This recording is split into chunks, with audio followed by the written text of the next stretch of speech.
Hi, this is Jon Hopwood. I'm guest hosting for Matt Connarton today on Matt Connarton Unleashed.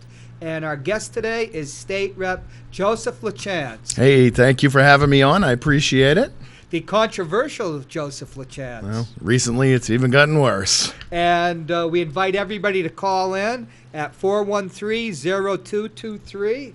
I'm going to take off my Rolex watch.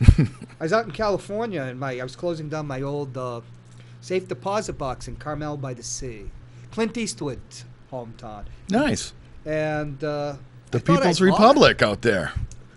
Carmel by the Sea or California? A little of both. And Carmel by the Sea, everybody's so rich. It's a different type. We call it Marin County, they call it Marin County conservatism. They don't want you sticking your hand in their pocket, but when it comes to any social issue, geez, you could do something flying by, hanging from a chandelier, and they don't care.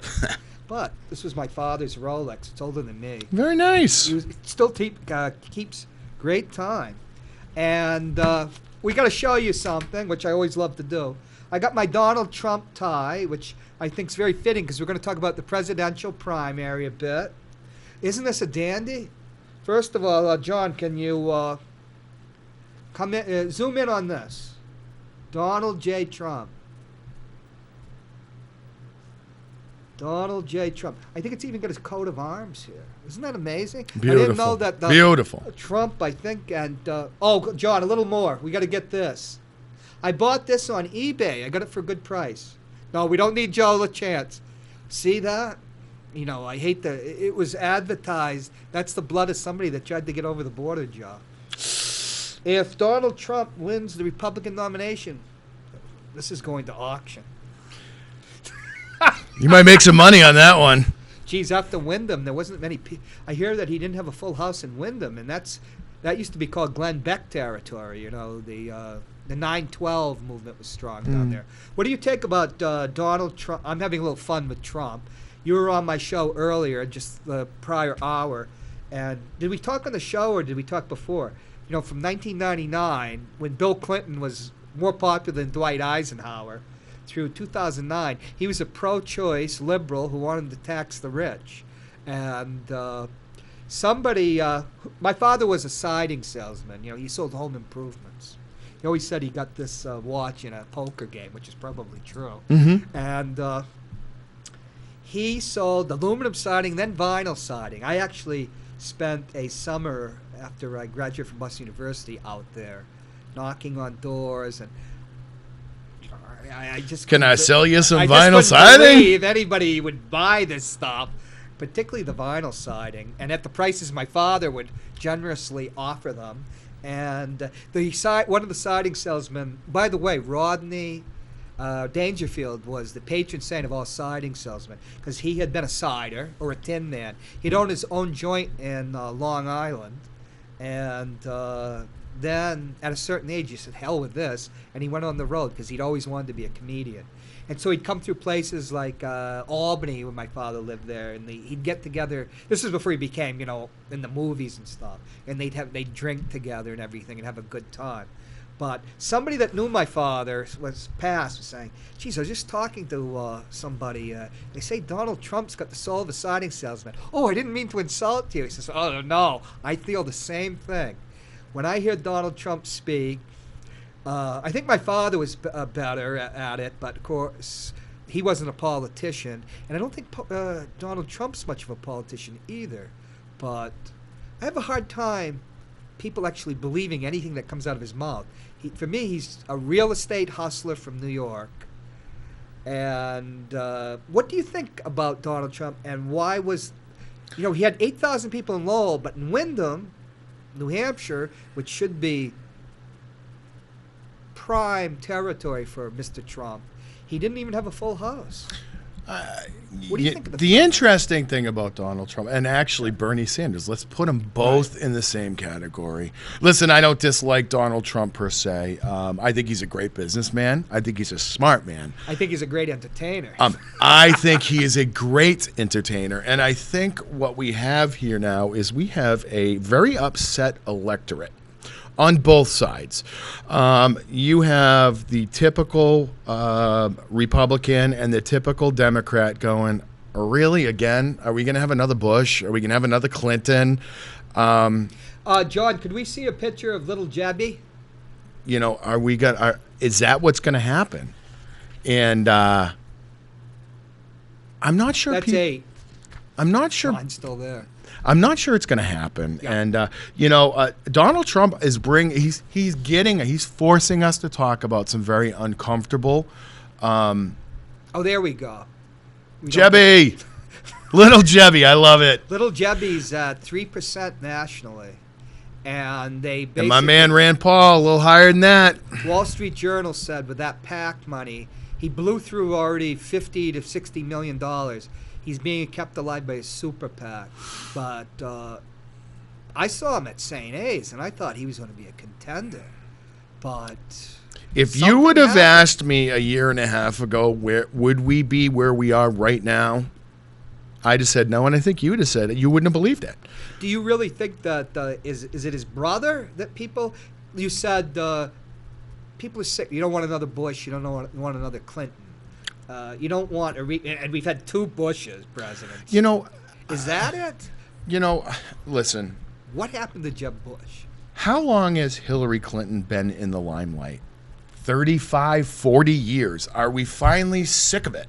How long have the Bushes been in the limelight? Are we finally sick of it? 40 years, yeah. All right.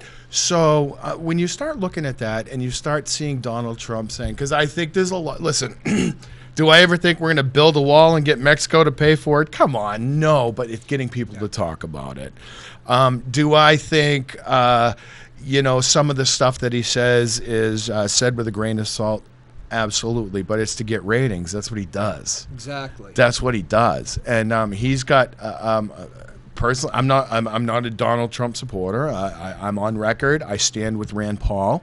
Rand Paul is more of my style of politics. I'm not a libertarian per se, but I lean liberty. Right. Some would argue with me, as you would see from social media over the weekend, because the stance I took on the Medicaid bill for New Hampshire. But I just happen to believe with Rand's the way he wants to deal with the world, the way he wants to reel in our debt, the way he wants to make America the way it used to be. And I'm not going to use "Make America Great Again" because, I don't know, I think somebody used that 30 years ago. But we won't go down that road. But if Donald Trump gets in, it's going to make for great TV. And I guess that's all I can say about that. And I'm deathly scared of Bernie Sanders getting in there too. Now, I think you and I had a conversation. I went to the Jefferson Jackson dinner. Right, which was the Democrats have their dinner with all the candidates, Hillary, O'Malley, and Bernie. And there was hundreds of Bernie supporters. I was actually very surprised. You were the one Republican. You were there. I used to have the picture when you came on. I had my Rand sign out, and I'm going to be honest with you.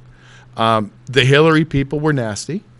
Name calling, why you here? The Bernie people, hey, welcome. Hey, if Bernie doesn't get elected, we're voting for Rand. There was a little commonality there, and there, what's really interesting is some of the things Bernie subscribes to is what Rand does. Bernie's got a little libertarian in him too. Yeah. Well, politics, whenever Matt and I are on, it's not a line. I always found it's a circle. And when you go into the real hard left or hard right, and I'm not calling you hard right or anything, you start blending in with each other. And you can go to where Hillary blends over with what would have been a traditional Rockefeller Republican. Big business, Wall Street. But Nelson Rockefeller was, when it came to social issues, a liberal. And actually quite a liberal on social issues. But he was fiscally conservative. It's the old establishment type of Republican. It's almost like the Clinton wing of the Democratic Party has moved into the vacuum created when the Rockefeller wing of the party just just evaporated. It doesn't even really exist anymore. Romney would have been the last echo of that. Sure. I got a phone call today from Al Jazeera. They are doing a story on marijuana here in New Hampshire, and I continued the dialogue with the reporter, and we had about a 1 hour conversation today. We're going to continue it again, and one of his first questions is how come there's so many libertarian-leaning people in New Hampshire, both on Democrats and Republicans. And I got to be honest with you, some of my best friends are libertarian-leaning Democrats. I don't subscribe to, hey, I'm Republican, I can't talk to you. Basically, my philosophy is, if you believe what I believe in, we can have a talk. I don't care if you're left, you're right. Listen, there was an article in the Concord Monitor about my Medicaid bill about 2-3 weeks ago in the Sunday Monitor front page, and it said Medicaid expansion is coming from the most unlikely source. I'm not calling you hard right, is what you said, but you know what? My voting record would show that I am. Right. But my voting record would show. But you know what? I believe in gay marriage. I believe people on the social. I don't care if you smoke marijuana. I believe you should have the right to smoke marijuana and get it legally. On the social issues, that's why I'm a Congregationalist. That's why I belong to Brookside Congregational Church. I'm a recovering Catholic, and that's because I could not subscribe to what I was being the social issues exactly, especially. And I don't want to bring up a sore subject, but especially when we go into some of the abuse scandals in the 80s and the 90s in the church. I don't want to bring that back up, but that was my reason for leaving the Catholic Church and becoming a Congregationalist, because I truly believe in the libertarian view. Yeah, I'm a Congregationalist. Half of all Congregationalists are former Catholics. Absolutely. And I'm proud to say I'm a recovering Catholic. I have nothing against, I have nothing against, it's just for me, socially, I'm very different. Liberal on social issues. But correct. Like I said, when we're talking about California, that's the Republican Party was done in California when they couldn't handle the what you call the Orange County reactionaries, the John Birch Society people. Sure. Oh, yeah. There was a guy I always wanted to vote for. He was a liberal Republican. I think his name was Tom Campbell. He became the head of the Haas Business School. He was a congressman from the Bay Area. Afterwards, he became head of the Berkeley Business School. Now he's the head of the Congregational Church as a university and a law school, by the way. He's the head of that now. Another Congregationalist. But he could never get through the Republican primary. So they throw up these weirdos from like Orange County, these radio show wackos. And then the Democrat would always win. And, I am a Democrat. I even was, I'll have to give Tammy Simmons and the crew a little credit. I think they looked at my record and found out I'd briefly been registered with the Green Party for a while. Because, as a Democrat or a Republican, you get mad at your party sometimes. I'm sure. But I went back, but I never liked Barbara Boxer. I consider myself very progressive, and I would consider myself of the left. But in the practicalities, Dianne Feinstein was more conservative than I am. I would be more comfortable voting for her because I know when she goes to Washington, she's going to get things done. Where when you're too far left, and this is the problem, I love Bernie. I wrote when I was Twittering, I was covering the Democratic debate. Bernie Sanders is winning the Democratic debate by being a Democrat. And he's doing a lot. He's embarrassing a lot of Democrats for not being a Democrat. But yet, he doesn't have a chance to me.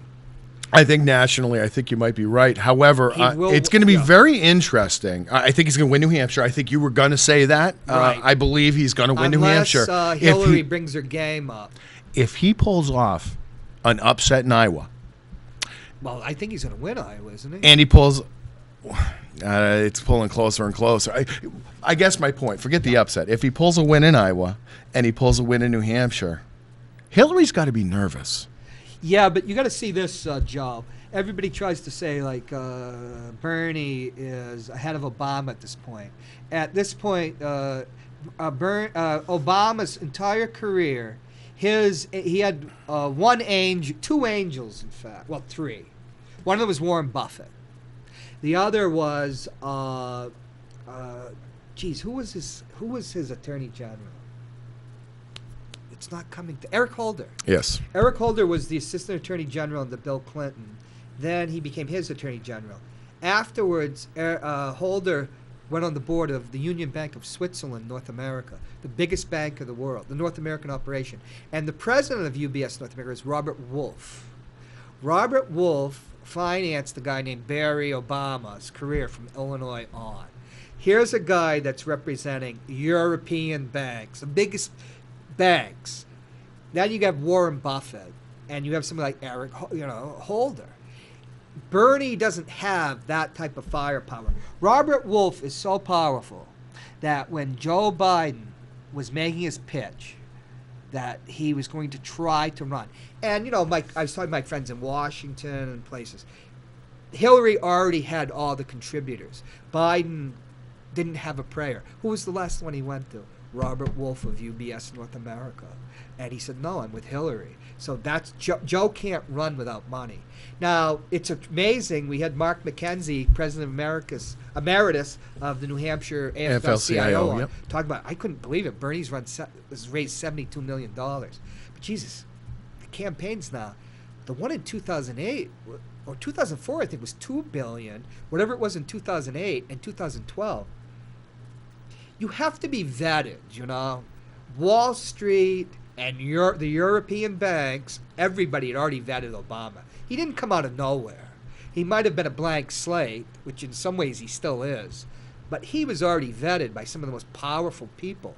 I remember somebody was calling him a socialist, and Bill Moyers had somebody says, why would Warren Buffett support a socialist?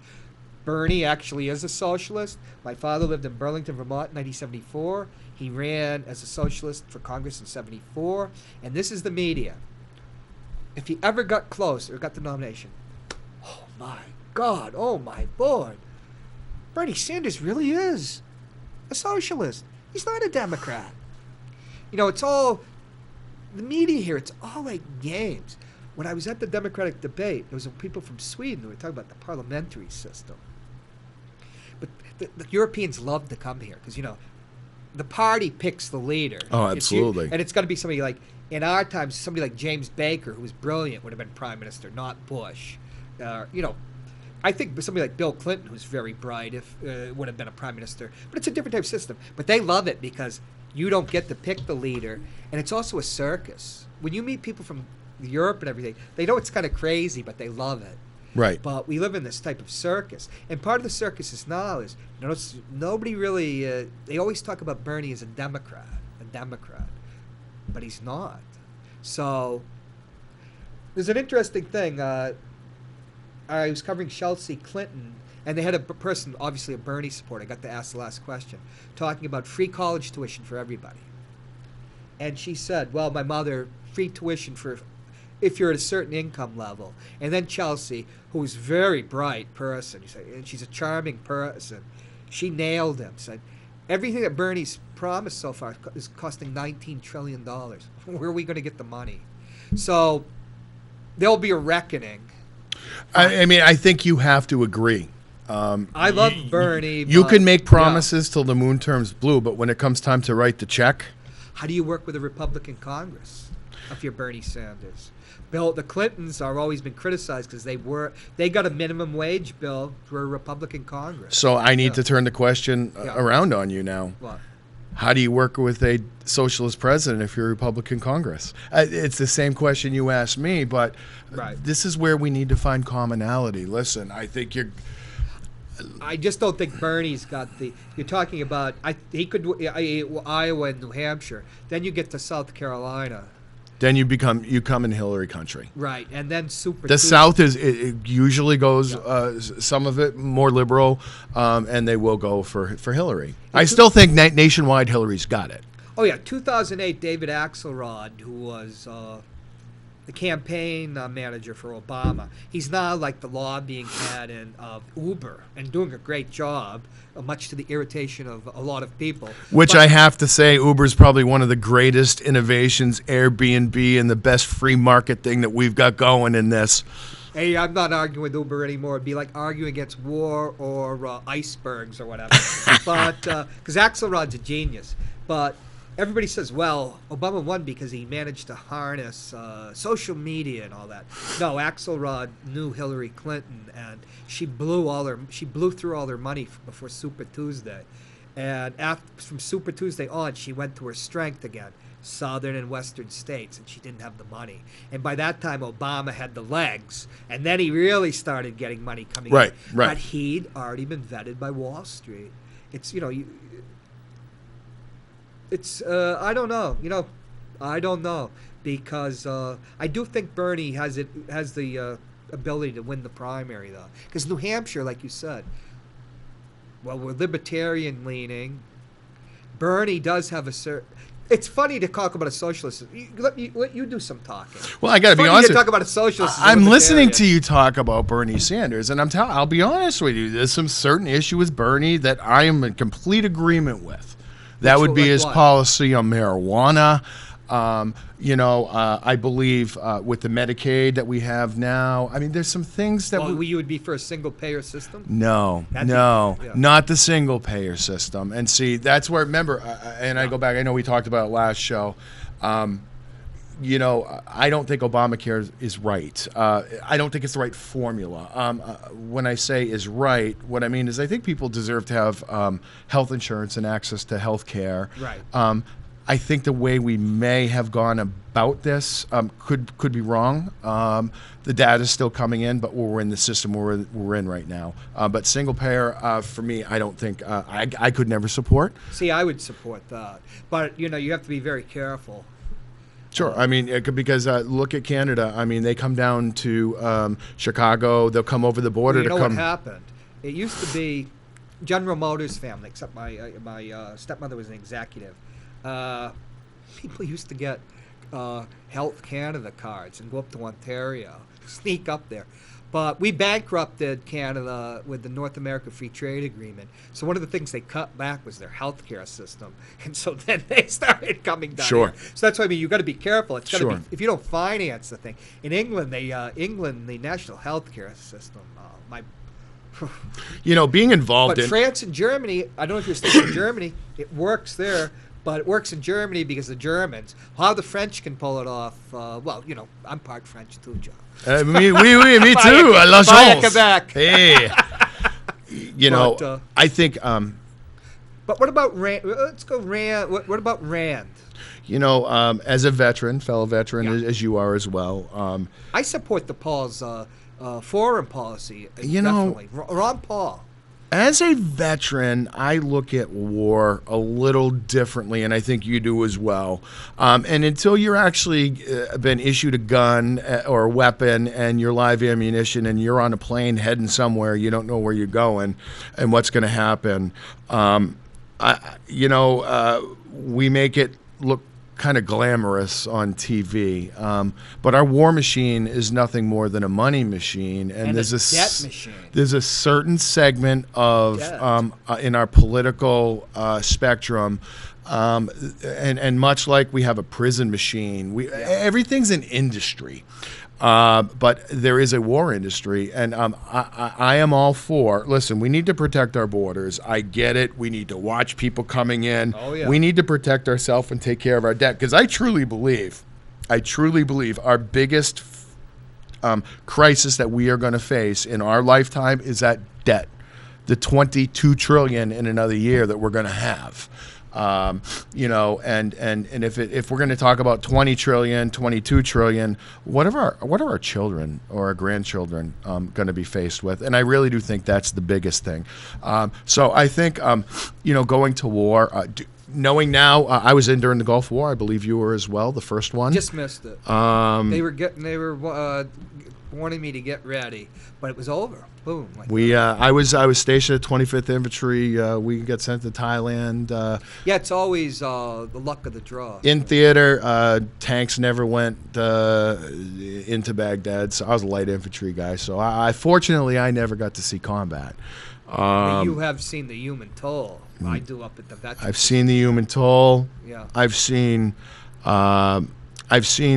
what war does and what it does to our pocketbook and what it does to, the lingering effects with what our veterans are dealing with now, from everything from burn pots. And for the folks that don't know what burn pots are, during the first Gulf War, they used to dig holes and put all the trash into every battalion's trash into a hole, and they would burn it. It's called a burn pit, and they were putting everything in there. And what was happening is people were getting sick. That had radioactivity. Just had a little bit of radioactivity on it. Some certain rounds and stuff. Expended ordnance. Yes, we'll call it expended ordnance. And now they're sick. Gulf War syndrome. We're paying for that. Our Veterans Administration costs us a ton of money. Now, we need to take care of our veterans. Don't get me wrong. We ever go to war, we owe every veteran and anybody who wrote a blank check for their life any medical care or care that they need after we. And I haven't met many people that have a disagreement with what I'm talking about, and I know you feel the same way. But I don't want to go marching to war. I like what Senator Rand Paul, he makes a point. When's the last time we went to Congress to authorize war? 1941. 1990. First Gulf War. That was authorized? Wow. There was no declaration of war. It wasn't a declaration of war. It was an authorization for expendiction. Right. So the Gulf of Tonkin was a resolution, but the it was last declaration was 1941. 1941. My point here is, that's all Senator Rand Paul wants to do. Well, we need to reauthorize. If this is the will of the people, let's do it right. Look at the sorties. We're flying 10 sorties a day now, bombing 10 times. We used to bomb 2010 when we're going into different places. Where are we talking about now? Syria? We're talking about Iraq? In Syria.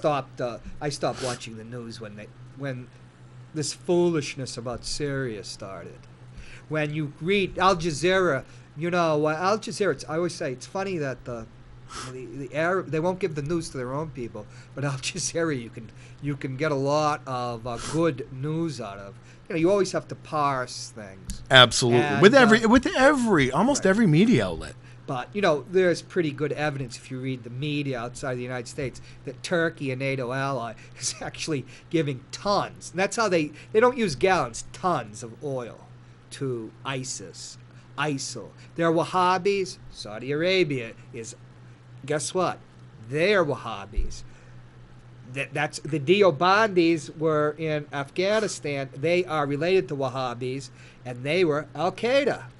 The number one financier of terrorism is Saudi Arabia. They're pumping oil like mad now in order to get us to go into the Middle East and pay, which we'll be paying for. And they're also trying to checkmate Putin, who has the ability to oil. It's just what's going on, Joe, is I started studying political science at university in 1978. The one thing after the 73 oil shock, then there was one in 79, was in Iran, was to avoid any oil wars. And then you had all these doctrines from Vietnam. You don't commit troops like they have been.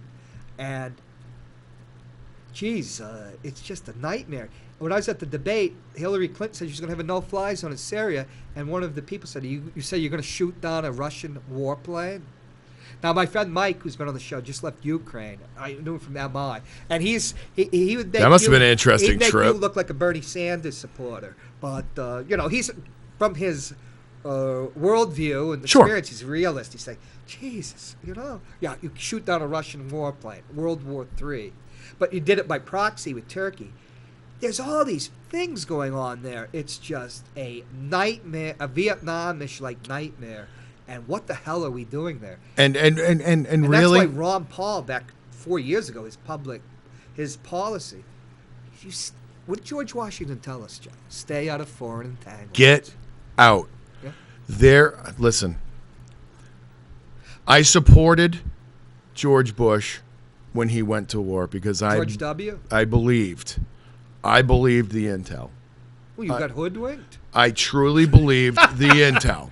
Which intel?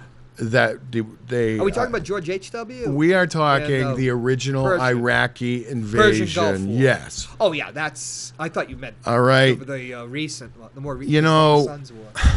Yeah, but that was over quickly. That was the Powell doctrine. You know, you go in and then you get right out. That's the way it should be. Right. And you do it with masses. And it was paid for. $70 billion they had to pony up. That's the right. Saudis and everybody. Absolutely. Yeah. And now we're bankrupting ourselves with these oil. 19 trillion. I think I read something in the Wall Street Journal this morning. 22 trillion in another year. Hey, how's Lindsey Graham doing? Because the War Machine actually put him into the New Hampshire primary to checkmate your candidate. Yeah. Well, you know, Lindsey Graham, I think, is licking his wounds right now. I think I saw him on a debate when I was in California. What do they have, a second-tier debate? They put him on. I call it the kiddie table. So, but you know, and that segues into another whole debate. Isn't it amazing to see how the media is controlling who gets on and off the stage right now, who's in the debates, who's not in the debates? I can tell you, Rand Paul. Donald Trump got rid of Joe McQuaid and the union leader. Well, you know why? Maybe that's a good thing, but I'll leave it at that. A debate with Donald Trump gets 10 times the ratings of 4 years ago. That's amazing. He's an entertainer in chief. But Joe, our political parties are private entities. Mm-hmm. There's nothing in the Constitution that says there's political parties. In fact, the Founding Fathers didn't want political parties because of the experience in England. Right.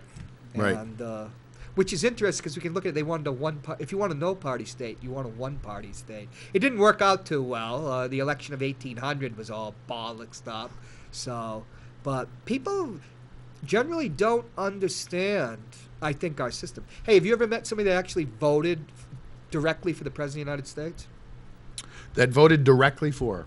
Did you ever, somebody who voted for the President of the United States. And have you ever met somebody that elected the President of the United States? You might have. Right? I don't know. But you don't know if you have. I you don't know if about electoral college. I don't know. I don't know. I can tell you I'm an alternate delegate for Rand Paul. Okay, and, I have because I nice. covered Liz Warren talking to the electoral college is being selected down in Massachusetts. You mean Elizabeth Warren? Yeah. Oh, forget it. I'll stop. Liz Warren. I used to actually show some of her video when I taught college at night. We're talking about Liz Warren of Massachusetts. I know, it's scary that I'm actually admitting this. Senator Warren, when she was teaching at I think it was Harvard, she's put out some economic videos. It actually made sense that I showed my kids, and then and then I did a little research on her, and I'll just leave it at that. Man, she's nuts. Oh, I disagree. But I was down there covering her, and I met the people that would go on to vote for president. You know, when you tell people that, they don't even know what you're talking about. It's very strange. And we're talking about middle-class people with college degrees and everything. Sure. But, yeah, the media, the parties are private entities. It's here. Why isn't there a Libertarian Party in New Hampshire? Because the Republicans and the Democrats don't want them. Ballot access in New Hampshire is another near and dear. I ran as a independent the first time I ran for state representative. Almost won. It actually went to recount. No kidding. This is with Peter Ramsey, Jeff Goley, myself, and I think it was Omer Bowden. And I came in third, but the union leader had reported like a 20-vote difference, and it was different from what was reported at the. This is Ward 1. This is Ward 1.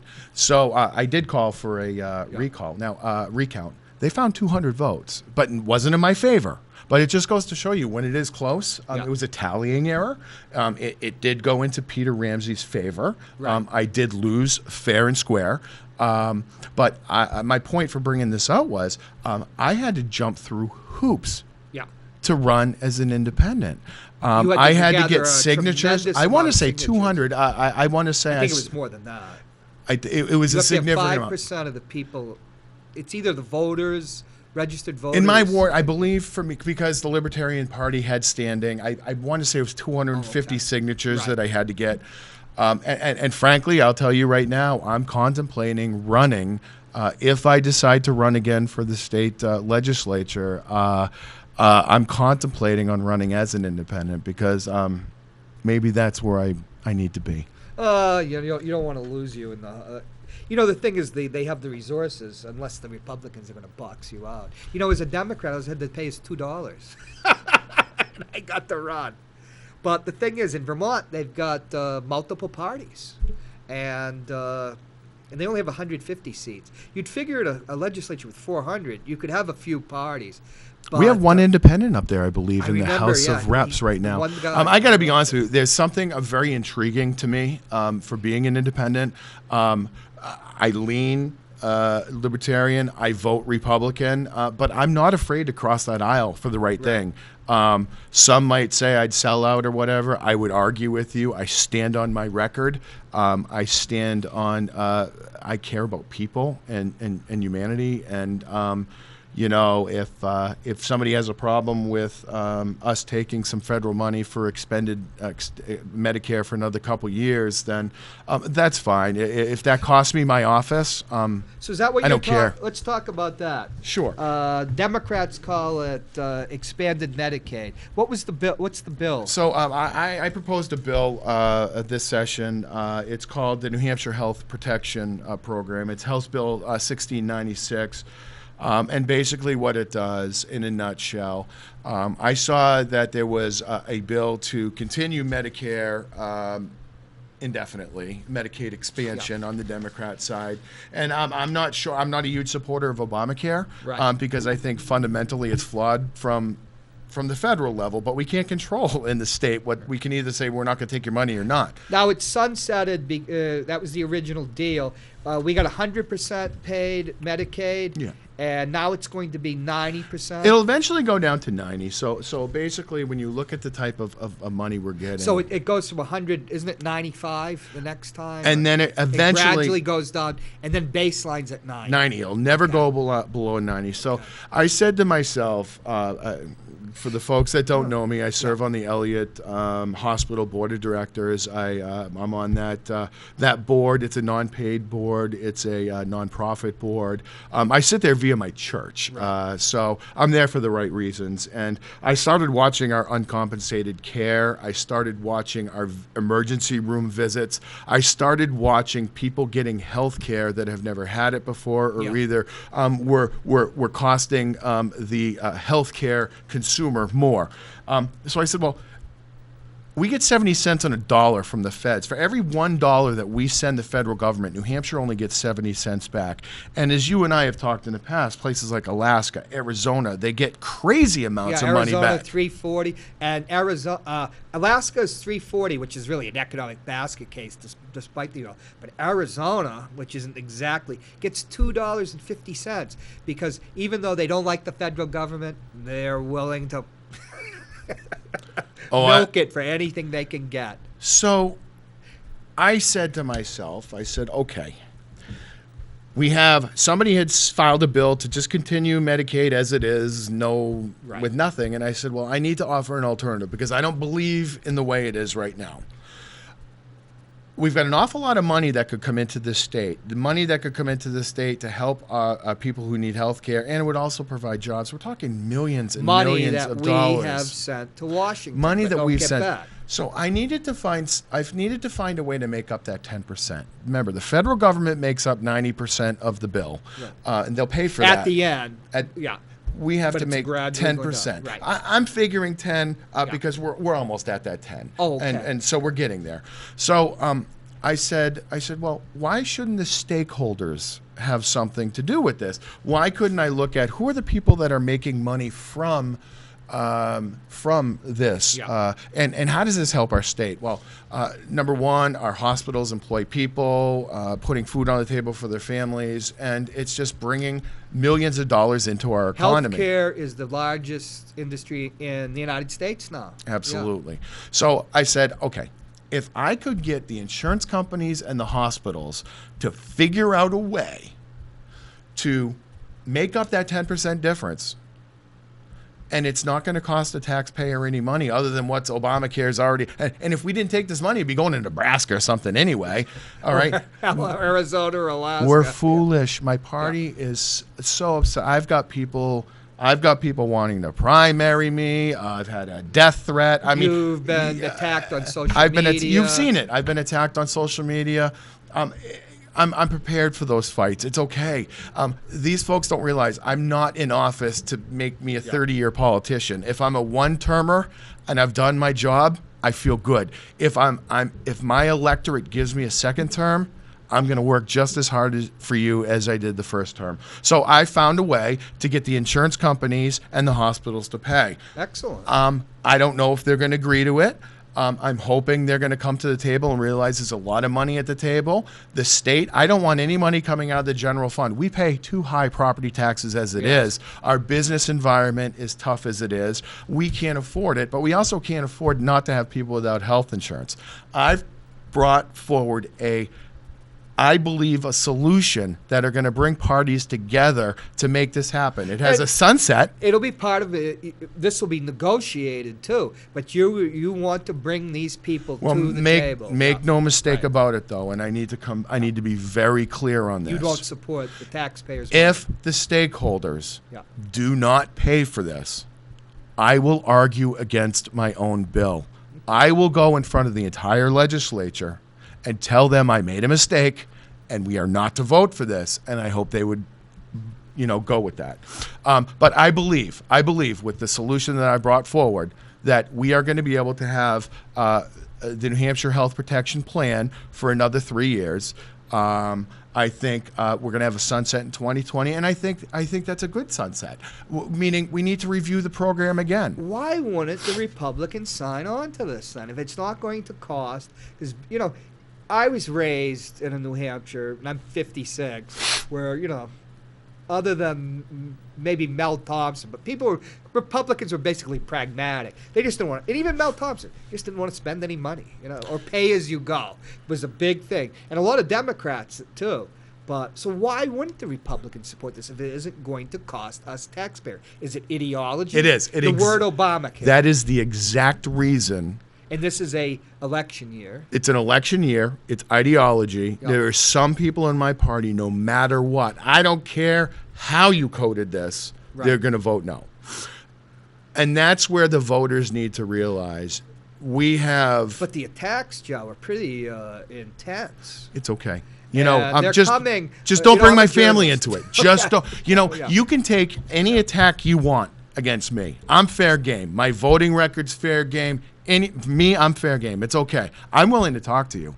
Don't go after my family. Oh, has that happened? Don't go after. Don't call me and tell me you're gonna take me out. I remember some of that stuff. I know exactly where you're coming from, and we're not going to talk about it, though. No, it's just not right. The same people. Listen, let's make no mistake about it. My wife knows about it, and she's seen some of this stuff, and we have discussions. I have reported it, and we move on. Politics is politics. Anything I do is fair game, but leave my family alone. And I'll just leave it at there. So ideology for that part of the if it has Obamacare attached to it, they don't care. But you know what? That's very short-sighted.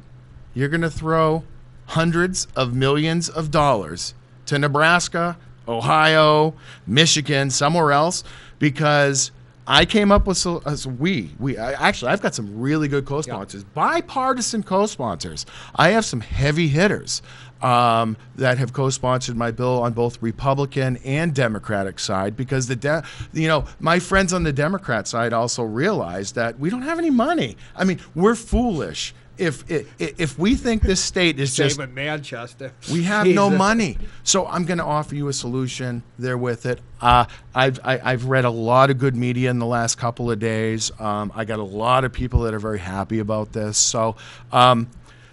Let's on the other Ward 13 with Jon Hopwood, we would discuss this more thoroughly, and you can watch that. I usually be posted online, and Matt also on his site, IPM Nation. He usually puts my. And for those folks who follow me, I'll post it on Facebook as well. We pointed out. I used to write about the healthcare industry. That one of the main drivers of health cost inflation is uninsured people going to the emergency room and getting care there. It's the most expensive way of accessing care. And who gets the costs are passed on to people that pay for their health care. And we also described a situation where somebody's saying, oh, I'm going to come to New Hampshire and looking at the health care costs because for their employees. And if these costs are going to be passed on to them, they might be discouraged from coming here. And that will discourage economic development, too. And so it's... Let me give you some facts, some very interesting facts that you just you led me into. You are absolutely right. Going to that emergency room is what's killing all of us because, we have uncompensated care. We have some ways as a hospital to write it off. But at the end of the day, that still is not going to make you whole. It's passed on. All right. We have a charitable foundation. Right. We give an awful lot of care out. We give an awful lot of assistance. All the hospitals do, okay? But what I can tell you now is this program is the New Hampshire Health Protection program covers the neediest of the needy. We're talking a single mother with a $14,900 income. Since Medicaid expansion or the New Hampshire Health Protection Act went into effect, there's 44,000 people on the program. 27% decrease in emergency room visits by the uninsured. Now, people are saying, well, the hospitals love that. And everybody loves that because when your daughter, you, my mother, we have a cut and we go to the hospital and we have to wait 7 hours because everybody's using the emergency room as their primary care physician. Not to mention the fact that when they leave with that $3,000 bill, it doesn't get paid, and so therefore your $20 visit just went up to $22.50 to help make up for what they couldn't pay.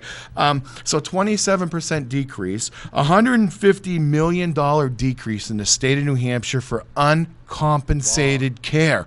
$150 million.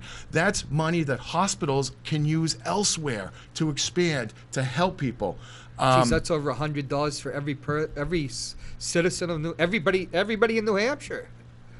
The health. Now let's take this is an interesting number. If you take a look at healthcare plans and the price, the cost of rising healthcare. Now that we've done this, if you take a look at New Hampshire versus some of the other places that haven't done this, our healthcare plans have increased 5% next year. Average is 7%. So you have a 2% decrease right there. The federal investment so far in the New Hampshire Healthy Protection Act was $500 million. The federal government has given New Hampshire hospitals, healthcare providers, and everybody in the whole program $500 million thus far. And this is very important, too, because we know what's going on. 1,700 people, low income, have received substance abuse treatment under this Medicaid expansion or New Hampshire Health Protection Act. That's huge. We're in the middle of a heroin crisis. Think about how much that saves in all sorts of economic ways. Here's a big one. The number of votes needed by the New Hampshire House to pass New Hampshire Health Protection Act, my bill, 201. We're close. January 2016, we're going to debate it in the House. I think in February you're going to see it come for a vote. And I'm hoping our legislators do the right thing. Do you have the support in the Senate? We do. I believe we. What about Governor Hassan? I believe Governor Hassan. Well, I can't speak for her. Nor do I know, nor have I had a conversation with her, because frankly, her and I on the marijuana issue are polar opposites. But I look forward to having a conversation with her, and a respectful conversation. But I can tell you, my co-sponsor of this bill, I primed it. We have Representative Leishman, Representative Hagan, Representative Richardson, Representative Schmidt, Representative Umberger. We have Senator Bradley, Senator Booten, Senator Stiles, and Representative Elliott. We've got Republicans, Democrats, senators, and representatives all on this. I think this is going to be the bill. I think this is going to be the one to do it. This is the biggest bill of the year.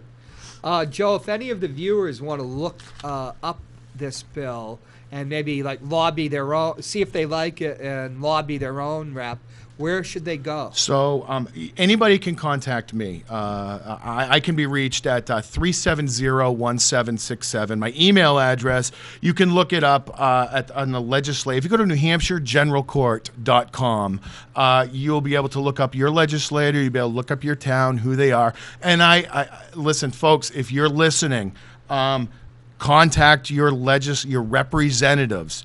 Your representatives need to know that you are very much in favor of this. And you're Joseph LaChance, LaChance. You can reach me at joseph.lachance@aol.com. Okay. I'm on the Ways and Means Committee, so I work about, I'm up in Concord almost 4 days a week now. It's silly season. It's busy. You still have 100% record? I do, and I thank you for bringing that up. One of the few. I have not. Geez, if it snowed today, we were going to have a non-attendance record on my show. I pride myself. I have a 100% attendance record. I've missed one vote, and that was an excused vote because I had to testify in the Senate, and that's an excused vote. But I do not walk out on votes. I'm a big fan of roll call votes. I like for my constituents to know how I vote, why I vote. And I've had a couple people call me and say, how the heck could you support that? And after I got off the phone with them, they agreed with me. So that's the benefit of our citizen legislature in the 400, that you have very direct contact. Do many people use it? Do many people reach out to you? I know Tim Smith, my rep from District 17, prides himself on helping people. It's probably one of the reasons I will get reelected is I pride myself with constituent service. I don't care what side of the aisle you're on. I don't care what issue you contact me on. I am your representative. I don't even talk Republican, Democrat. Right.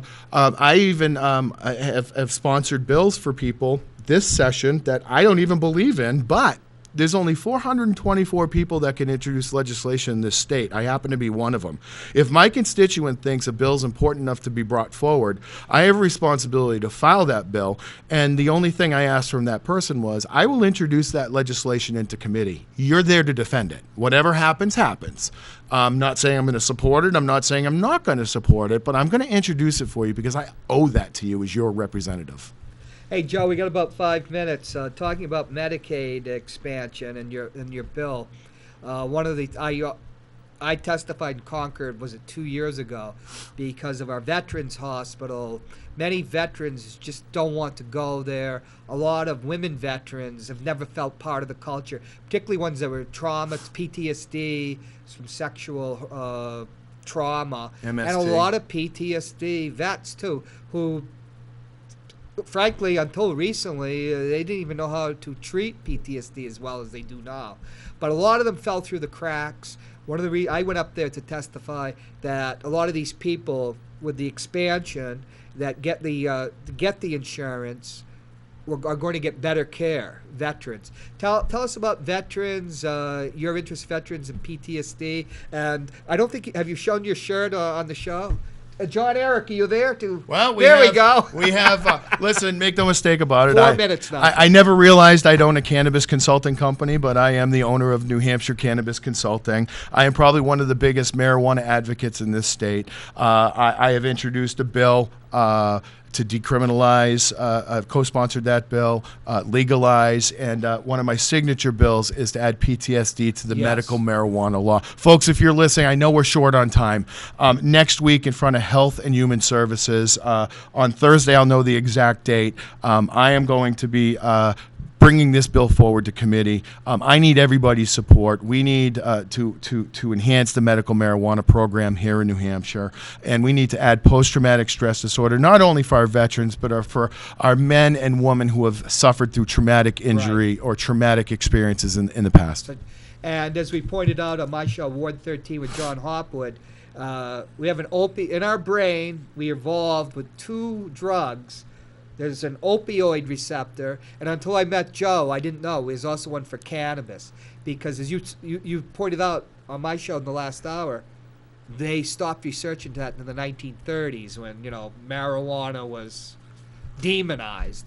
But in our show, we talked about how a veteran or anybody with PTSD would be an opioid, whether synthetic or heroin, would help them.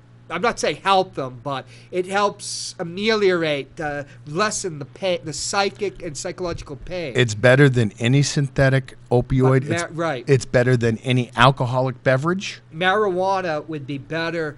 If marijuana was used to treat PTSD rather than, and opioids aren't used except maybe in England or someplace, people would be less prone to use opiate abuse, to heroin and that, oxycodone and all that, and that would significantly reduce the amount of the trouble that we're having with the opioid epidemic. See, I didn't know that until you started educating. Here's what I'd love to do. We got to wrap up, Joe. So let's do let's do a prohibition show. Maybe you, I, and Matt.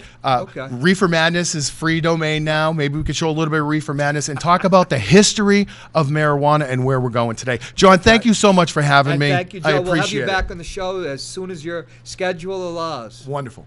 Thank you. Thank you, and I'm sure Matt will be back next week. Take care.